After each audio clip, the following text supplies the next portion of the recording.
35 points. Nicholas Moffitt currently sitting on 33, so with a win he would get to 36. And Gibby, Archer Tang, is sitting on 32, looking to get to 35. And I think our players are ready. Yep. Let's get down to the table and get this game underway.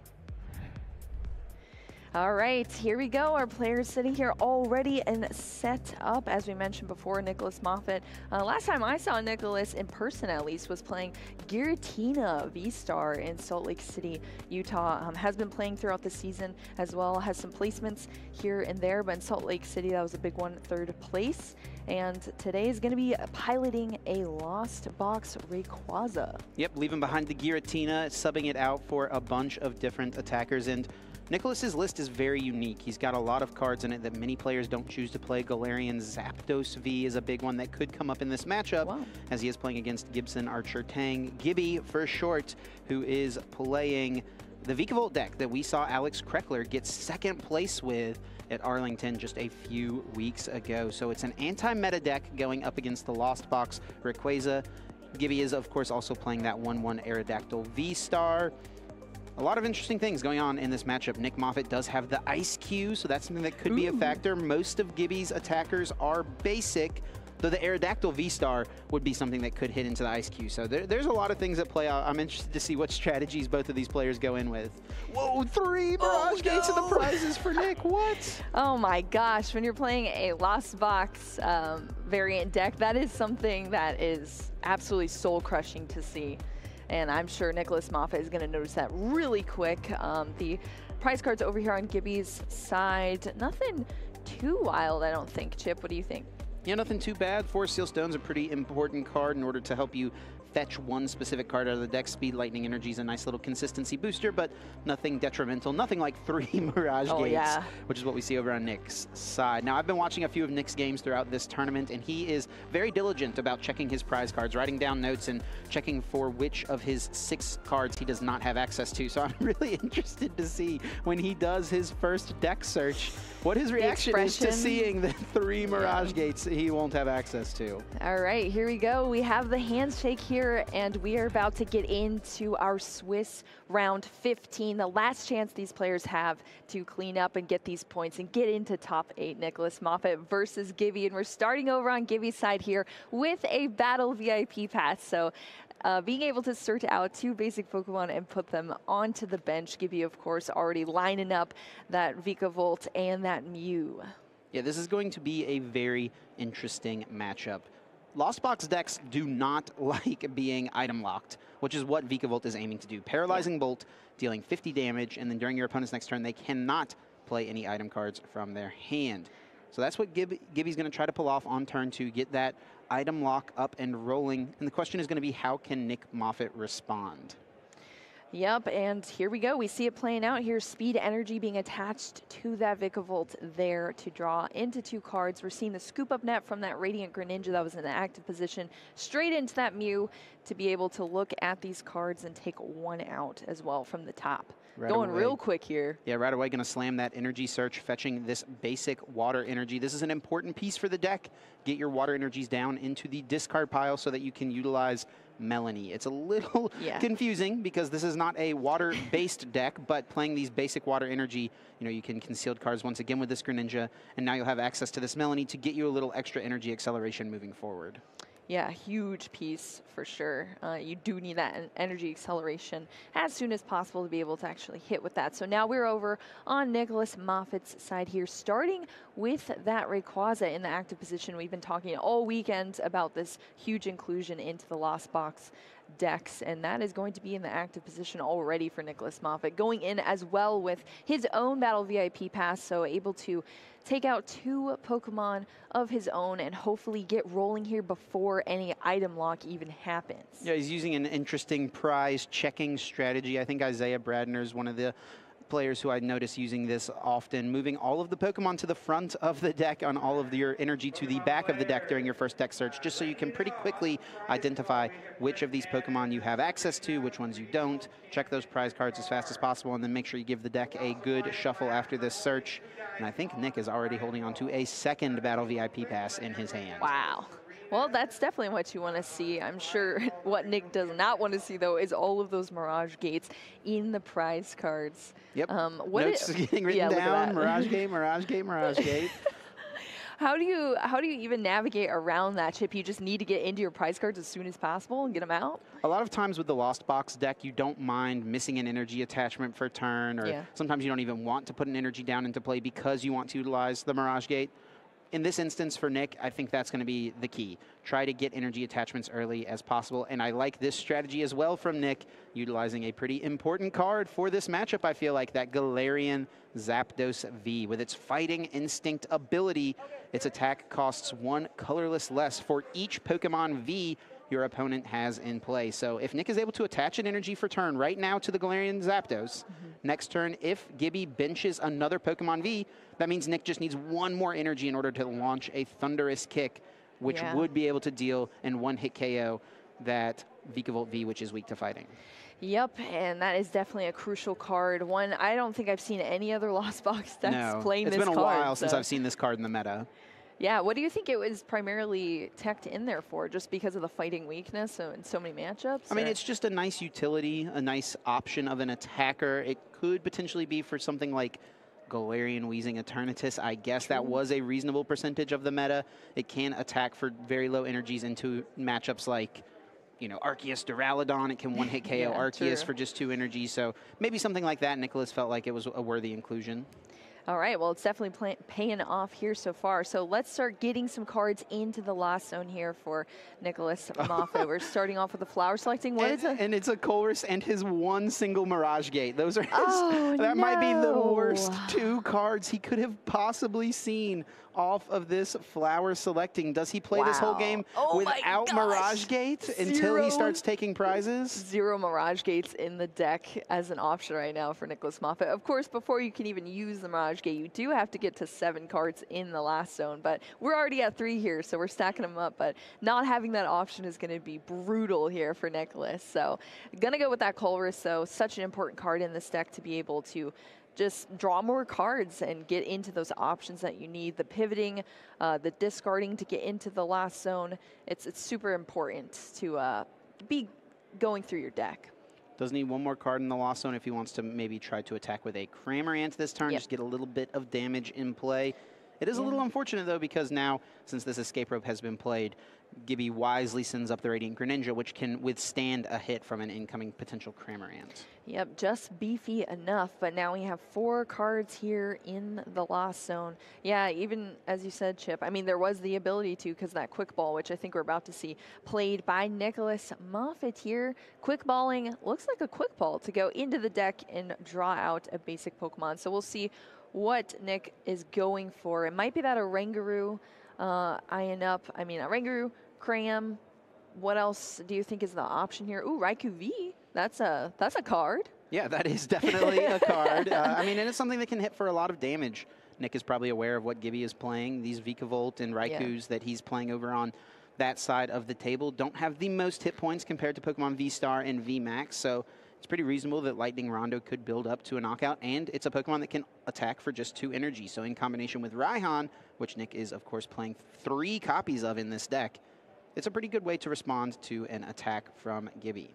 Always nice having that fleet-footed ability as well for just extra draw support. So definitely a nice card to have there, and that was going to be drawn. But we're just going to see the pass back over to Gibby here to continue to build up his board state over on this side. Looks like we're going to go with a Trekking Shoes, drawing, and I think it was the Zapdos, and then just keeping the Zapdos. Here we go, the Melanie popping off, putting that water energy onto the Vikavolt on the bench, and then drawing into those cards as well. So in order for us to see this this attack from the Vikavolt, we're going to have to see the pivot out, but the energy's already attached onto that great Radiant Greninja. So we're going to see some item lock in here. Absolutely, and this Zapdos is actually a huge card for Gibby to get onto the bench. This will boost the damage output of Vikavolt, so the Paralyzing Bolt is now dealing 60 damage, which is not enough to KO Comfey.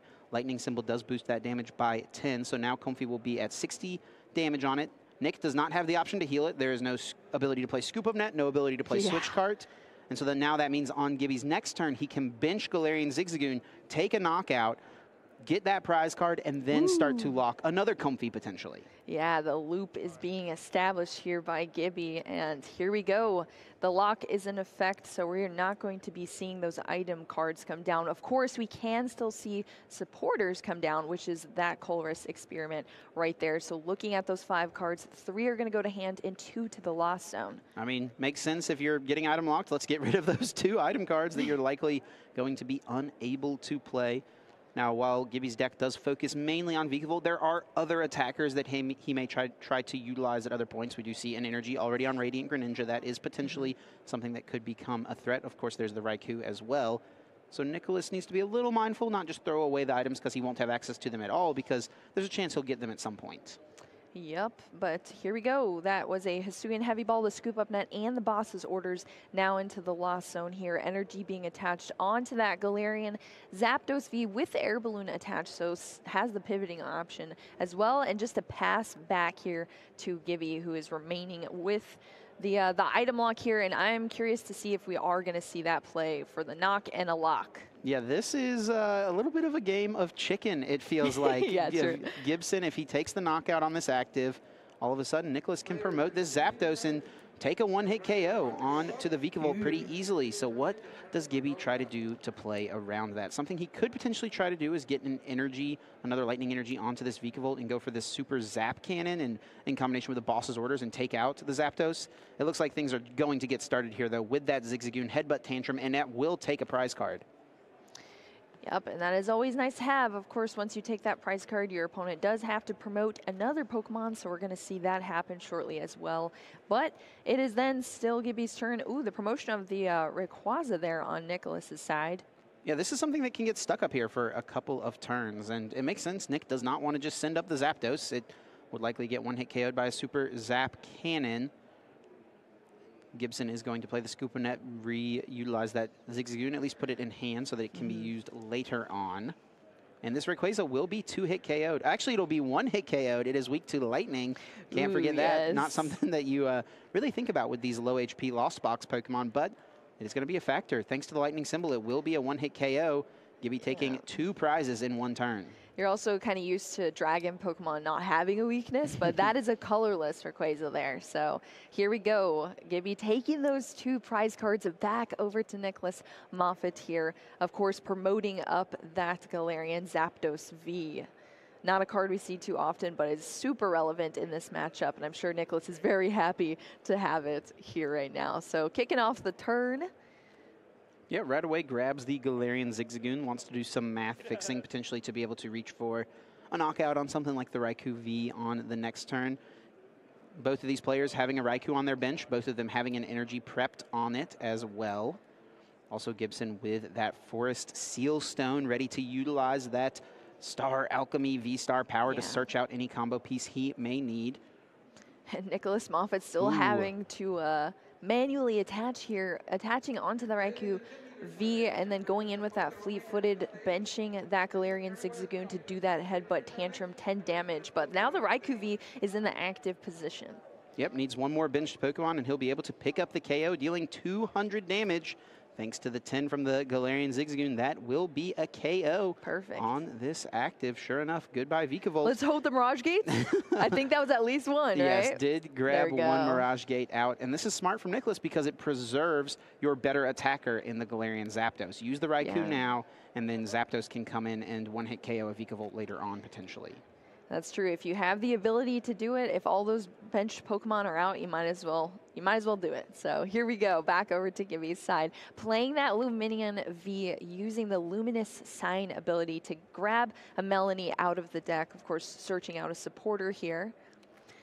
And it's also now the Luminion V onto the bench. Wow, that's a pretty big hand here for Gibby already, and the Melanie is going to be played to add even more cards to the hand. Yep, prepping for that Raikou V to be able to attack. It's Lightning Rondo attack, of course, dealing 20 base damage, and then 20 more for each Pokemon in each player's bench. And we do see an interesting card come down, that Ditto V from the Shining Fates expansion. With its V transformation ability, it allows you to just swap it with a Pokemon V in your discard pile. So all the effects remain on it, right? It's been in play for the same number of turns. So what this will allow Gibby to do is next turn swap into either Vikavolt or Raikou potentially if Nicholas does take a knockout on this Vikavolt. And we're setting up for a very fast-paced game here where it's going to be these players have gotten set up. Now they're just trying to attack, attack, attack.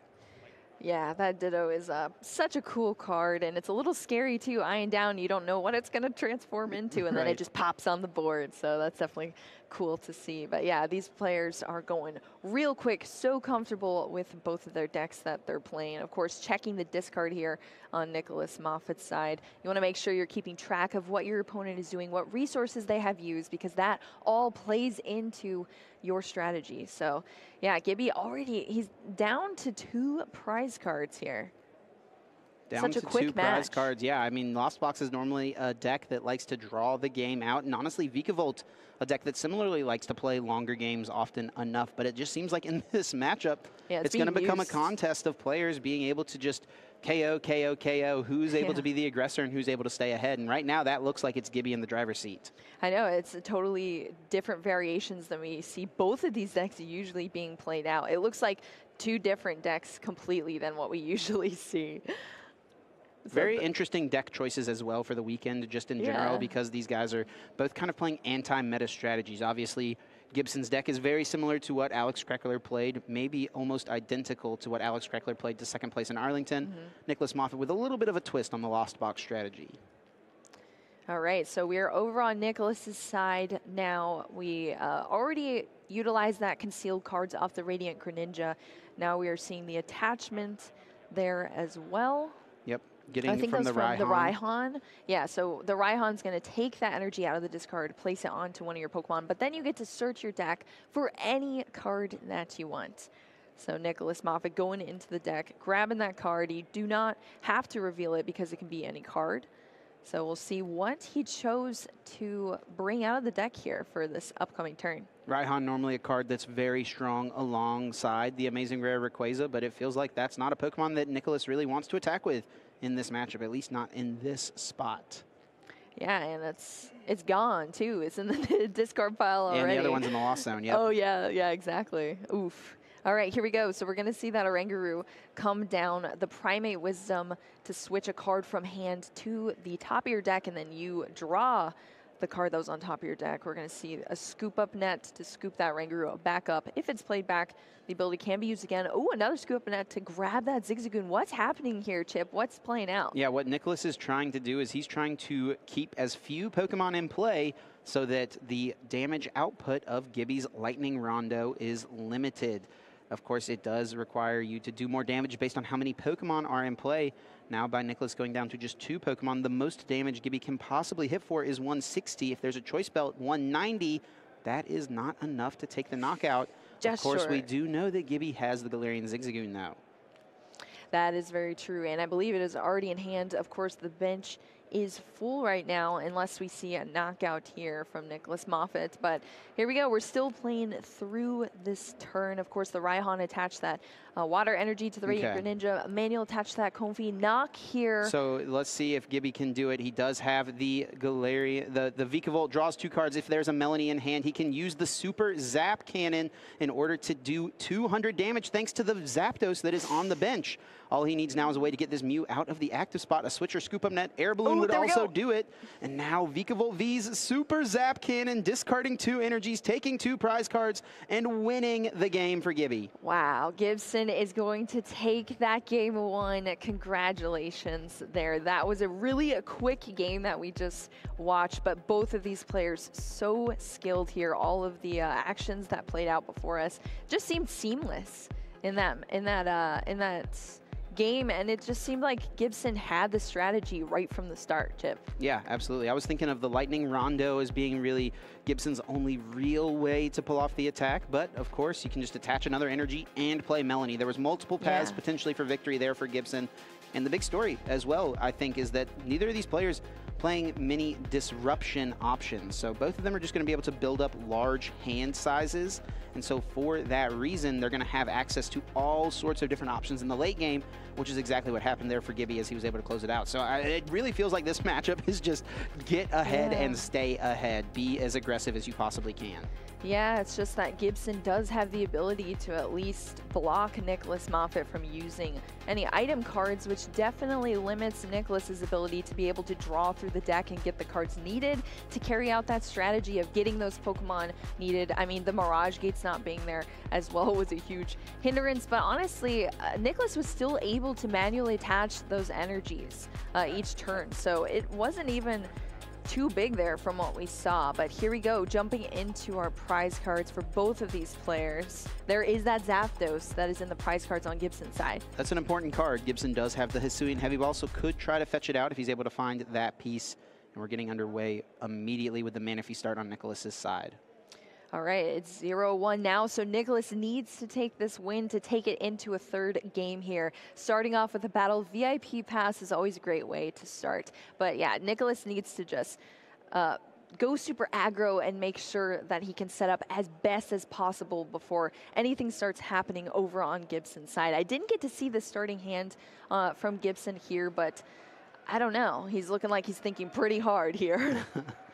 A strategy I would maybe like to see Nicholas try for would be to utilize Ice Cube a little bit more. We didn't see that at all in this last game. Of course, the Wash energy was prized in game 1, and I did notice it in the prizes once again here in game number 2, but Nicholas does play plenty of basic water energy in order to supply that block face attack. Maybe force Gibson to go into the Aerodactyl V-Star and then try to capitalize, knock it out, and if you can do that and stick a lone Ice Cube active, I don't think there's much of an option for Gibby besides that 1-1 Aerodactyl line. So we might see some counterplay in that sense from Nicholas Moffitt. Should be pretty interesting, but starting out with the Battle VIP Pass, the Radiant Greninja, of course, and the Comfey to hopefully get Nicholas grinded through this deck and getting the cards needed. I'm not sure what else is in hand either, but going through, making sure mapping all the prize cards out as well, because that is going to be crucial for whatever strategy Nicholas does choose to do. You have to make sure you have all those resources available to carry it out. Yeah, knowing your prize cards is very important for any Pokemon deck at the highest competitive level, but it almost feels the most important for these Lost Zone Rayquaza decks. That's true, yeah. You have so many different types of energy, so many moving pieces, so many ways that you need to interact with the Lost Zone, the discard pile with Raihan, Mirage Gates, Colress, Comfeys, so many switching cards, and knowing what you have access to and what you don't is absolutely vital to your potential success. Yeah, especially when you prize 4 energy cards, you know? Yes, That's pretty rough. So, yeah, that is definitely huge here. So Nicholas making sure to take all of the time in this matchup, but we will see what else gets to be played out here. Of course, we do need to see a pivot card here to get that Manaphy out of the active so we can start seeing some cards going. And here we go, concealed cards. Let's see what it brings us. Quick Ball and Raihan. Does have scoop up nets in hand, there we go, so scoop ups. Can pick up the Manaphy and start using the flower selecting a little bit. Normally on turn 1 for the Lost Zone deck, you want to end with about 2 to 3 cards in the Lost Zone so that you feel like you can get to 7 on turn 2. Yeah, it's also nice to be utilizing your scoop up nets to scoop up those Comfeys. Yeah, as not well. Manaphy yeah, ideally, not a Manaphy. but sometimes it's what you have to do. Oh yeah, and that is definitely what you have to do if you're Nicholas here. But we do see another Battle VIP Pass go to the hand, putting that 1 water energy into the Lost Zone here from Nicholas. So at least we're going to see more Pokemon come out. This, again, is a huge part of the strategy for Nicholas. Get these attackers out, start manually attaching the energy to be able to get the early lead on the prize cards, as well as if you're getting item locked, you need to make sure you're using all of your items as soon as possible. And with Gibson going second, that's what his goal is going to be. Try to go for the turn 1 item lock, ideally. Get a lightning energy, a speed lightning, or a basic onto the active, and then go in with a Melanie if you can find a way to discard a water energy and get the turn 1 paralyzing bolt. That's your main strat. All right, so we're going to see that second scoop up net, scooping up at least that Comfey there. Another Comfey flower selecting. So we are going to see 2 cards go into the Lost Zone here. That Oranguru going into the Lost Zone. So goodbye, Oranguru. You're never coming back here. Comfey being placed back down onto the bench as well. Still has an escape rope. Is going to opt to use it to go in with another flower selecting Mirage Gate. Debating between the Mirage Gate and the Rayquaza. It seems pretty tough to use Rayquaza in this matchup. especially if you're getting item locked, right? You're not going to have access to the Mirage Gates. True. So keeping the Mirage Gate for now. So if there is an opening, seems maybe a little bit better, but it's kind of a tough call regardless. Does have the energy and the Ice Cube in hand, so could bench the Ice Cube and attach an energy to it, as we do see it being brought to the front. I have to imagine Nicholas is at least thinking about it, but may value the attachment on Zapdos a little bit more so that you can threaten the Thunderous, that big kick attack there on turn number 2. Absolutely, and you really have to be thinking, you know, you're playing for the worst too. Oh, we did see the quick ball there to throw that Ice Cube. Yeah, it's gone now. So we're going back into the deck, grabbing that Lumineon here on Nicholas's side, but you're pretty much prepping to guess that Gibson is going to have everything needed in hand to be able to item lock you. So you want to be playing to all of your outs as soon as you possibly can.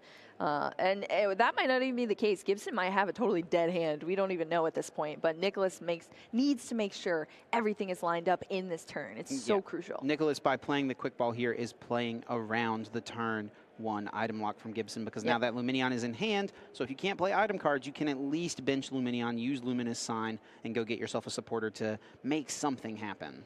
Yeah, that is definitely an out that Nicholas is focusing on, which I think is a really good plan here. So here we go. We're shuffling up the deck on Gibson's side. Let's see if there's any more cards Nicholas might want to play during this turn. This has been a super long turn 1. It almost doesn't feel like a turn 1, but those 2 battle VIPs are still right there, already been used on Nicholas's side. So yeah, I don't know. I think the debate is just, where does this energy go? Do we attach to Zapdos for turn?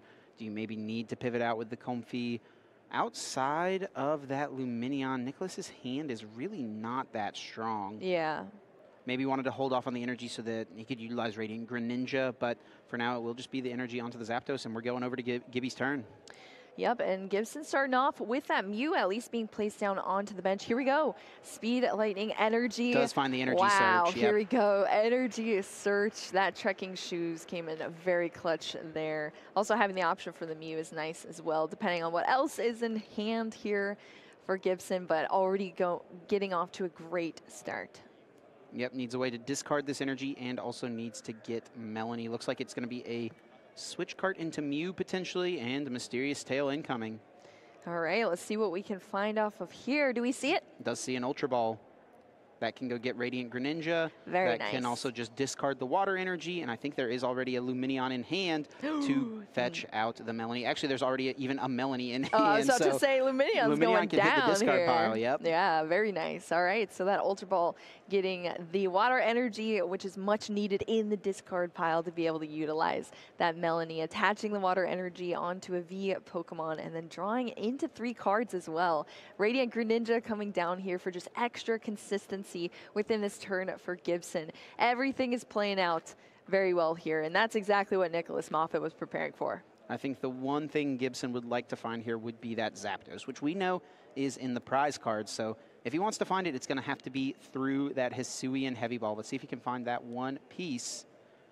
It's not worth digging for, like, overextending or anything like that, but it would be really nice to grab. Be convenient for sure. Ooh, we are going to see Gibson's own Battle VIP pass as well, so allowing Gibson to build up the bench even more here, grabbing another Mew out. Such a great card for consistency within this deck as well. I mean, we've seen it all day, making huge turns for these players. And I think right now Gibson is getting the news that Zapdos is prized, but Forest Sealstone can fetch the Hisuian Heavy Ball. He doesn't have to show Nicholas that that's the card he's grabbing off the Forest Sealstone. Just flexing. But hey, you're gonna play it right away. Let's slam it on the table. Let's go get that Zapdos out. Yeah, you know exactly what's happening. Forest Sealstone, such a valuable card to be able to use a V-Star power ability, something that can only be used once per game in this deck. So just searching out any card from your deck, grabbing that Heavy Ball, and taking that Zapdos straight out of the prize cards. Of course, replacing it with that Hisuian Heavy Ball. So still 6 prize cards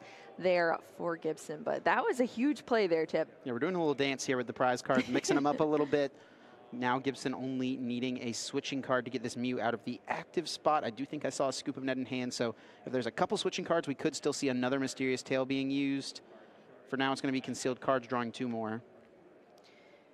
All right, there's a lot of this turn that can still be had, but we're just going to see that Vigavolt come up into the active position, and we are starting that item lock here. Yeah, and things slow down for Nick as he draws his card for turn. He knows that this is an awkward spot. He cannot realistically respond this turn. He does have Luminion to go fetch a Colress potentially. The annoying thing as well, though, for Nicholas is the fact that it's not easy for him to utilize his Rhyhorns whenever his opponent is going to be taking a prize using Galarian Zigzagoon most likely next turn. Yeah, because you do have to, well, I don't remember the exact wording of Rhyhorn. It might be if your opponent took a knockout during their turn. It is that, yeah. So there's been so many of these, like if your opponent took a knockout, if they took a knockout with an attack. I think as long as a Pokemon goes down, you can still utilize Rhyhorn. So there is at least that, but that's just going to be a pass back to Gibson here. So now we're back over on Gibson's side. Looks like debating the training court stadium coming into play potentially. Yeah, might not want to give that to Nicholas. So I think that's why we're seeing Gibson hold off on it. Yeah, that's true. We'll put it down, though. Here we go, and just throwing that energy back into the discard pile with the concealed cards off of that Radiant Greninja to draw into 2 more cards. Stacking up the hand here, as we said, neither of these players really play any disruption, so both of them are going to be stacking up cards. The only thing is, Nicholas can't play any items, so that is a huge downfall here on that end. But we're going to see a boss. Okay, bringing up that Radiant Greninja and dealing 120 damage to it. Gibson did not have access to that Galarian Zigzagoon, but this will put damage on 2 Pokemon, so there's a chance for like even a 3 prize turn for Gibson potentially. Yep, and going after that Pokemon that is definitely adding to the consistency as well for Nicholas. So losing that would also be huge there on Nicholas's side. So what can we possibly see? It's just going to be a pass here from Nicholas Moffitt back over to Gibson's side. That Vikavolt is pulling so much weight in this matchup. Ooh, are we going to see that secret rare escape rope? Yeah, it looks like there's a little bit of a discussion going on. It looked like Nicholas said pass and Gibson drew for turn, but... Oh, yeah, I did see the hand motion, but I think maybe Nicholas was just... Oh, I think maybe he was thinking? Yeah, he, potentially. I see our players so many times, like, kind of using a hand motion of what they're going to be playing out throughout the match. Like, but that did definitely look like it's it was very extended. reasonable for Gibson to have interpreted Nicholas's motion as a pass, but I understand Nicholas was not necessarily intending that to happen. So we got a situation here where Gibson drew a card that he should not have if it is the case that Nicholas was not intending to pass. Yep, I guess that's what we're going to have to resolve here between these players. But until we get to that point, Chip, what are you thinking about this board state? I mean, Gibson looks like just absolutely running away with this game so far. Yeah, I mean, he's in a very good position. Nicholas just doesn't have much going on. It's pretty much just on, does Nicholas want to use the Luminion or not? He did choose to not use it on the last turn. So that makes me think he's holding off for a Rhyhorn and wants to save the Luminion for later. Maybe doesn't want to put that Lightning Weak Pokemon in play. Could be a consideration. Yep, there's tons of possibilities here. Yeah, they're trying to figure this situation out. So it's really to no fault of either player. I don't think Nicholas is trying to get Gibson to draw an extra card. Actually, now it does look like it was just indeed a pass. So it looks like we're back on Gibby's turn. Okay. All right, here we go. So Nicholas Moffitt just passing over to Gibson, utilizing that training court to just pop off again with that Radiant Greninja concealed cards, draw into 2 more cards here.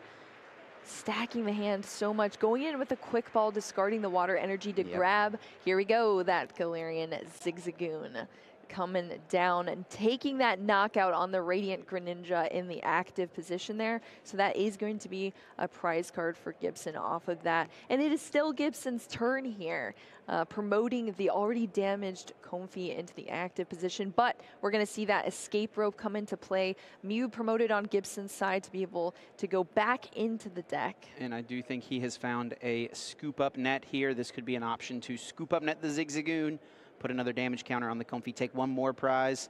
Looks like it will for now be an air balloon to retreat this Mew. Manaphy is weak to lightning, so that is something that will be KO'd by a paralyzing bolt. Oof, poor Manaphy going down. Too young, I swear. But yeah, and that's just going to be another prize card too for Gibson. So this is looking absolutely rough so far here on Nicholas's side. As you said though, Chip, the hand was just not good from the get-go for Nicholas. Trying to play through all of the outs throughout that first turn, but once you're item locked, it gets so tricky, especially when most of your deck is made out of item cards. Looks like Quick Ball will be played. Gibson may want to get another Pokemon to put down. This does make it easier for Zapdos to take a KO, but if Nicholas is holding on to something like a Raihan, he was going to be able to take a knockout on the Vikavolt either way with Zapdos if there's only one Pokemon V in play or two. So you might as well get another Pokemon bench, get something powered up, and draw a couple cards with the Speed Lightning. All right, so here we go. That Vikavolt is coming down. The Speed Lightning energy also coming down onto it to be able to draw into 2 more cards there. And then we're going to see that Vikavolt take that Manaphy out because of that weakness here. So another prize card for Gibson. And now it's up to Nicholas Moffitt to respond to this in a rough spot, but at least we have that Galarian Zapdos V. It's almost the same situation we found in Game 1. Gibson took the first 2 knockouts on 1 turn, but it was on 2 one-prize Pokemon. So Nick can now respond to this with his Zapdos if he wants, using the Raihan potentially. Looks like for now we're going to go a different route, promote the Comfey for turn. All right, so we're going to see the Flower selecting after that draw for turn. Battle VIP pass going to hit the Lost Zone, adding up to 5 cards in the Lost Zone right now. Of course, you're always looking for that 7 usually to be able to utilize Mirage Gate, unless you're item locked. So if that maintains, but we might see the knockout here on Nicholas's side. Yeah, I think we will. I do think I saw that Fighting Energy in hand, and even if he didn't have it, he could grab it out of the deck here with Raihan. So yeah, I think there's two Raihans potentially in hand too. Yep. So playing the first one now, putting the energy on the active and searching for any one card, wanting to set up for a future turn most likely. Cannot play any item cards. And if we're looking through this deck, just such a high percentage of the cards available are item cards, which Nicholas just cannot play. Oh, Lost Box players, no. All right, here we go. Looking through the hand. Looking through the deck. Didn't quite catch what that one was that he decided to take. Regardless, yeah, I do see that Fighting Energy in the hand, so that will, at a minimum, be able to power up the Zapdos. Looks like Boss's Orders was being the consideration. Oh, okay. Yep, also not having to reveal the card either off of the Raihan, so. Here we go. Ooh. Here we go. On Nicholas's side, shuffling up here. So we'll see which route he goes with. It will be the Fighting Energy onto the Zapdos. And Gibson's already preparing for this Vikavolt to go down. He knows what's coming. That energy already having been manually attached onto that Comfey to be able to retreat out of it as well. But Gibson taking it easy here until Nicholas officially ends the turn as well. You want to make sure you're not going too fast. I'm interested to see what Gibson does here, because the way he responded to this play from Nicholas in game number 1 is that he went in with the Raikou.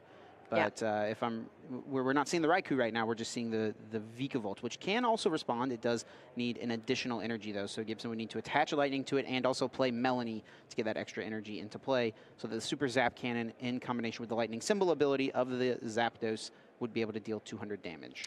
All right, so we did see the knockout there on Nicholas Moffitt's side, taking a 2-prize Pokemon off of the field. That Vikavolt going down here. Now we are back to Gibson here, attaching that Speed Energy onto the Vikavolt on bench, drawing into those cards. Air Balloon's already on that Mew and active, so already has the pivot there. So and does have the Melanie, it looks like. Yeah, there it is. There we go. Melanie gonna attach that Water Energy from the discard pile, draw into 3 more cards. Gibson is just going through this deck right now. Ultra Ball as well, discarding a Drapion and a Mew into the discard pile. And here we go. There is that Raikou V. Yeah, this is just absolutely a dominating showing from Gibson. He is going to take 2 prizes here. He just took another prize with the Zigzagoon. It's going to be a 3-prize turn. Going to prep that Raikou or the Ditto V on the bench. What a cool tech option for this deck specifically. And Super Zap Cannon blowing up the Zapdos and leaving Nicholas with just 1 Comfey in play. Gibson down to 1 prize. Nick can finally play item cards, But when your opponent's sitting at 1 prize, it's what possible combination of items could even get you back into this? Yeah, huge hand, but I don't know if it's going to be enough. There is a Colress there. There's an ordinary rod from Nicholas, but let's see if there's any way Nicholas can save this or if Gibson is going to take a 2-0 in this match. I am super excited for this, Chip. I think the situation here is Nicholas wants to take the knockout with the Galarian Zapdos and then hope that Gibson is unable to respond. It is a little tough right now, especially if Nick does not bench more Pokemon. There is no way for Gibson to really utilize the Raikou, most likely. It would have to be the Ditto getting back a Vikavolt, and Vikavolt cannot get powered up to Super Zap Cannon in 1 single turn. You need to have an energy on it already, which we see Gibson does not have access to. Yeah, that seems like it could potentially be the route that Nicholas decides to go here. Of course, utilizing that ordinary rod to shuffle those energies and Pokemon back into the deck, so giving all those options up. Quick balling that Galarian Zigzagoon, so searching through the deck for that Galarian Zapdos V. That is looking like it is going to be the route chosen here, Chip, because that might be the only chance here. If you're beefy enough to withstand and take the rest of your prize cards to hopefully take this win. We do see the Zapdos being grabbed. It is going to be the consideration. Has not played a supporter yet, so we could see Raihan be the move. That certainly looks like is what it will be.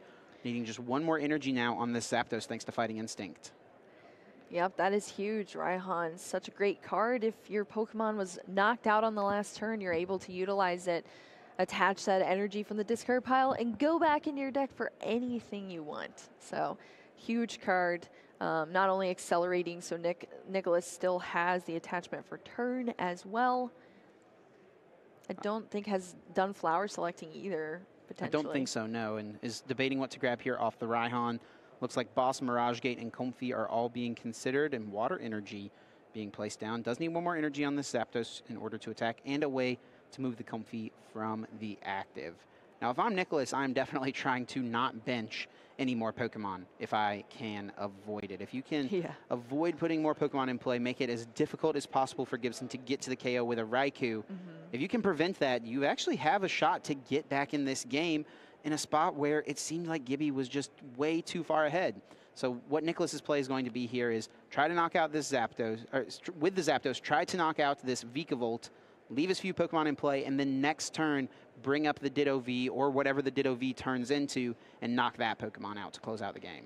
Yeah, that's, I mean, that seems like that is going to be the route for sure. And when you can limit, like you said, Chip, limiting your bench as much as possible so that Gibson doesn't have a response to that, that's going to be the best plays, looking like what it's going to be here from Nicholas. Here we go, Galarian Zapdos V hopping into the active position here. A scoop up net from that Comfey. Nothing is being benched back down. This is Nicholas's last hope here in this match to make things happen. Take these 4 last prize cards. Yeah, Zapdos and here we go. There's 2. Bust. There is 2 prize cards for Nicholas Moffitt, going down to 2, and let's see if Gibson has some sort of strategy to get out of this. The wheels are turning. He's really thinking through this spot. I think we did see, oh, he's going to bring back the Vikavolt for now. Maybe force Nicholas to have another energy, but that training court in play lets him just get it. All right, energy attachment onto the Vikavolt. Looks like a Hisuian Heavy Ball being played off screen there real quick. Yeah, they're like, move the discard onto the field. Makes it much easier for us casters, for sure. Hisuian Heavy Ball coming down here. Ultra Ball being played to discard 1 Mew. Yeah, I think the Aerodactyl V-Star's already been discarded. That's something that could theoretically have come in and attack, but it requires 3 energy as well. So yeah, I don't even think Gibson could have gotten to that. I'm trying to find any path for Gibson to take this KO, and I don't know that it's there. Ooh, Aerodactyl V being thinned out of the deck. Yep, I mean, especially at this point in time, too, when Gibson is down so many resources at this point in the game. Concealed cards drawing 2. Needs a Melanie to even get another energy on to the Vikavolt. Yep, huge hand, though, from Gibson. We can't see any of it, but oh, it's going to be a judge. Okay, this is Gibson's hope. play Here we Judge, go. limit Nicholas, and hope that Nick does not find a way to get an energy and a boss's orders. And actually, I see the training court in play, but I'm looking at Nicholas's discard pile, which is laid out pretty decently here. True. I don't notice any basic energy. I don't even know if there's a way for Nicholas to get an energy off the court. I think it's going to have to be off of these 4 cards, boss's orders plus an energy card. Yeah, those Raihans have been taking them all out of the discard pile throughout this game. So if there's none left in the discard pile, that training court is pretty much useless here for Nicholas Moffitt. So Nicholas going through the discard pile, making sure he keeps track of everything Gibson has used thus far in this game. That Judge, such an interesting inclusion in this deck as well. Okay. And we're going to see the Mysterious Tail. Yeah, Gibson cannot win this turn. I don't think it's possible at this point, and Nicholas did draw into an energy. So off of the top of the deck, Nicholas needs to find either Boss's Orders, Quick Ball, or Luminion. If he can find one of those pieces, he can close this game out with the Fighting Instinct being reduced by 1 energy thanks to there being 1 Pokemon V in play, and Boss's Orders would gust up that Vikavolt on the bench. Gibson can't do anything. He just has to pass. What's the draw? It is just a basic energy. Nothing else in hand here for Nicholas Moffitt besides the energy. Oh, that is so tough here. Yeah, this is so close, and I think Nick knows that it's really going to be tough. There's really no good option here. I think one of the other cards in hand was Escape Rope. You could play that, but there's no way that Gibson's ever sending up the Vikavolt V here.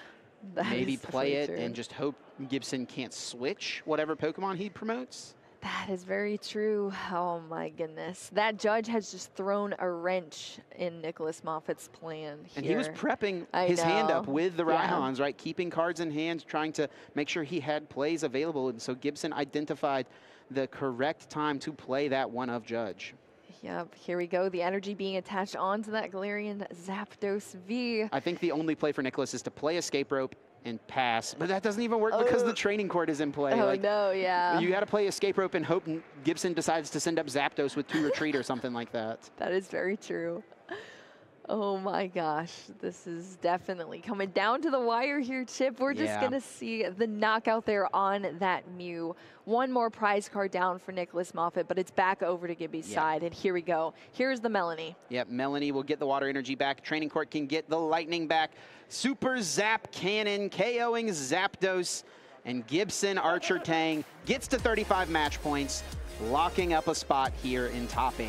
Wow, that is huge. Everything was on the line here for Gibson, and he's taking the win from that match, locking his spot into top 8. I'm sure he feels so happy right now. Of course, Nicholas Moffitt with an amazing showing as well, being locked from item cards and still utilizing every single aspect of his deck to get through that match as best as possible. And it was so close, Chip. It all came down to that Judge. So unfortunately for Nicholas Moffitt, not going to be getting into that top 8, but still such an impressive showing. I'm sure his turtle at home, Cargo, is rooting for him and very happy with his performance. Yep, well done, Nicholas. Still going to be at least a top 32 finish, I would imagine. Probably going to be 16, I guess. He's sitting at 33 match points. Probably going to be good enough for the top 16, so still an incredible finish. Going to come away with $500, a bunch of championship points as well. That's pretty nice. But Gibson going to be moving forward into the top 8, which is really what all these players are playing for, wanting to get into that top 8, get into the single elimination, and play for a chance at a regional title. Yeah, especially with that deck as well. Like you were saying, Chip, it is very much off meta, and because it did take a 2nd place at the last event as well, I'm sure that people were preparing to see more of it. So the fact that Gibson has gotten through not only day 1 matches,